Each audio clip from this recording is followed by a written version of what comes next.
IVF చికిత్సలో 25% భారీ discount, free doctor consultation, free ultrasound scan, logo launch, Andro max advanced male infertility centre ను కూడా ప్రారంభించారు. Paris Olympics లో భారత్ బోణి కొట్టింది. భారత్ కు తొలి పతకం వచ్చింది.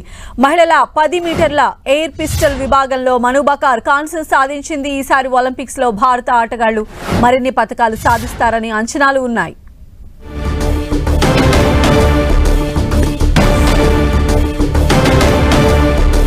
సో పారిస్ ఒలింపిక్స్ లో భారత్ బోణి కొట్టింది. ఫస్ట్ మను బకార్ 10 మీటర్ల ఎయిర్ పిస్టల్ విభాగంలో కాంస్య పతకాన్ని సాధించింది.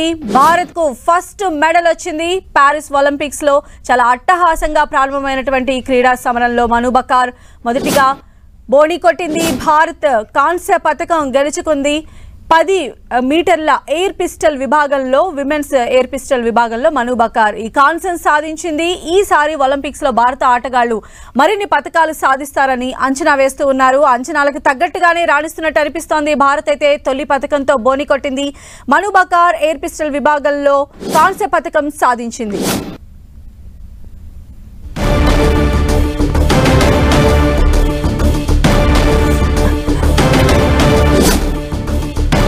సో పారిస్ ఒలింపిక్స్ లో భారత్ బోణి కొట్టింది. భారత్ కు తొలి పతకం వచ్చింది. మహిళల 10 మీటర్ల ఎయిర్ పిస్టల్ విభాగంలో మను బకార్ కాంస్య పతకం సాధించింది. ఈసారి ఒలింపిక్స్ లో భారత ఆటగాళ్లు మరిన్ని పతకాలు సాధిస్తారని అంచనాలు ఉన్నాయి. అంచనాలకు తగ్గట్టుగానే మన ఆటగాళ్లు రాణిస్తున్నటువంటి పరిస్థితి కనిపిస్తోంది. ప్రస్తుతం అయితే భారత్ కి తొలి పతకం అందించింది మను బకార్. ఒలింపిక్స్ లో పారిస్ లో జరుగుతున్నటువంటి ప్రతిష్టాత్మకమైన ఒలింపిక్స్ లో భారత్ బోణి కొట్టింది. తొలి పతకం భారత్ ఖాతాలో చేరింది.